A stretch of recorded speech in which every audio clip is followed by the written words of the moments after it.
ఈరోజు నన్ను రాష్ట్ర యూత్ ప్రెసిడెంట్గా నిర్మించడం జరిగింది స్టాలిన్ అన్న ప్యానల్లో. అయితే యువతకి అన్న ప్రయారిటీ ఇవ్వడం జరిగింది.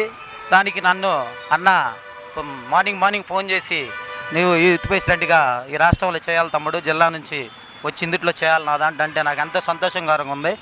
అయితే మన జాతిని ఎవరైతే నేను మన జాతికి చెప్పదలుచుకుంది ఏంటంటే, రేపు మే నెల 13వ తారీఖు చంద్రబాబుని ఎందుకు ఓడించాలి, జగన్ ఎందుకు గెలిపించాలి అనే దానికి నేను కంక్లూజన్ చేయాలదలుచుకున్నా.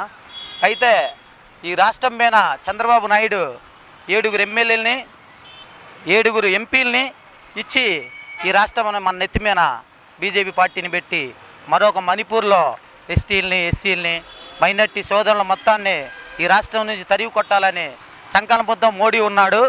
అలాగే నేను ఒకటే అడుగుతున్నా, మన ఎస్సీ సోదరులు కానీ మైనార్టీ సోదరులు కానీ ఒకటే అడుగుతున్నా, నువ్వు వేసే ఓటు కానీ రేపొద్దున కొట్టే దెబ్బకి ఆడ బాబుకి కానీ మోడీకి కానీ దద్దరిల్లిపోవాలి. నేను ఒకటే, మా జాతిని ఎవరైతే షెడ్యూల్ కులాన్ని నెత్తిని పెట్టుకొని పూజిస్తారో ఆ పార్టీకి మేము కొమ్ముగాస్తాం.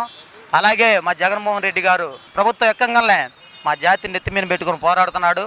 అలాగే మేము ఆయనకి మద్దతు తెలుపుతున్నాం. ఈ రాష్ట్రంలో మాలలో ఎవరైతే ఉన్నారో అందరికి ఒకటే చెప్తున్నా, రేపొద్దున మే నెల 13వ తారీఖు మనందరం మటుకి ఓటేసి జగన్మోహన్ రెడ్డిని గెలిపించుకోవాలని ఈ సభాముఖంగా తెలియజేస్తూ, అలాగే ఈ రాష్ట్రంలో యూత్ ప్రెసిడెంట్ ఇచ్చారు.